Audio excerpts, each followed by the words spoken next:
Venez me voir, les enfants. Je voudrais vous raconter l'histoire du jour où je suis allée au marché de Bégo. C'était il y a de nombreuses années. J'avais alors à peu près votre âge. C'était la 2e fois que mon oncle m'emmenait avec lui. Nous voyagions depuis le nord. Le trajet avait duré 2 semaines et nous étions arrivés au marché à l'aube. Mais j'étais trop excitée pour dormir. Cassie, sais-tu que des personnes venant de la forêt, des côtes et de la savane se réunissent au marché ? De nombreuses langues sont parlées, mais cela ne nous empêche pas de commercer. Une grande variété de denrées était vendue dans des sections définies du marché. Mais en arrivant, j'ai pu remarquer que des hommes et des femmes étaient attachés à un grand baobab. C'étaient des esclaves, amenés au marché pour être vendus, eux aussi. Le bruit des marteaux sur les enclumes m'indiquait que j'étais arrivée au quartier de Dwinfor, le quartier du travail du fer. Un forgeron m'a dit alors: « Tu peux nous regarder, réparer et aiguiser les outils, mais il est interdit que tu observes la transformation du minerai en métal. C'est notre secret. » Cette activité était réalisée loin des maisons pour protéger leurs secrets. Mais aussi parce que les fourneaux avec de hautes cheminées produisent beaucoup de fumée et peuvent provoquer des incendies. Je suis allée au quartier musulman de Cremo. Les musulmans ne faisaient pas que commercer dans cet endroit, ils habitaient là également. L'atmosphère était assez différente. Quelques personnes sortant de la mosquée priaient et des langues différentes étaient parlées.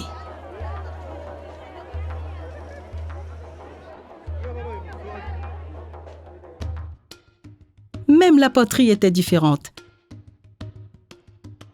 Elle était peinte en rouge, alors que les pots bondakilés brillent grâce au mica et ont des décorations spécifiques. Il n'était pas surprenant d'entendre des cris d'animaux sauvages au beau milieu du marché. On pouvait y trouver du sorgho, du millet ou du riz, mais aussi du bétail et de nombreux animaux de brousse, des porcs-épics, des babouins, des mangoustes parmi tant d'autres. Les chasseurs exposaient aussi des buffles et des antilopes comme trophées de chasse. Vous ne pouvez pas imaginer le bruit et l'odeur. Cassie, tu veux du singe pour le dîner ? Tu préfères de l'igname ou de la patate douce ? Je vends plein de délicieuses tubercules. Je n'ai pas pu résister, j'adore les ignames. Soudain, j'ai entendu des trompettes d'ivoire au loin. Elles étaient utilisées pour annoncer la présence du chef. Je me suis précipitée. Faites place au chef, faites place à la reine-mère et aux anciens. Quelle grâce! Regardez comme les perles de cornaline et de silice des anciens sont belles. Pour l'admirer, quel spectacle!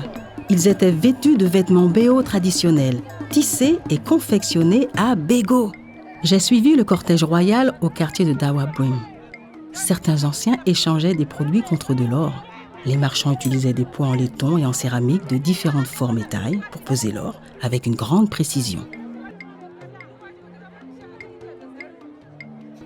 De nombreux marchands apportaient des objets luxueux à la reine-mère, dans l'espoir qu'elle leur achète quelque chose. Elle choisit un peigne en ivoire, des perles de silice et une fusaïole pour filer le coton.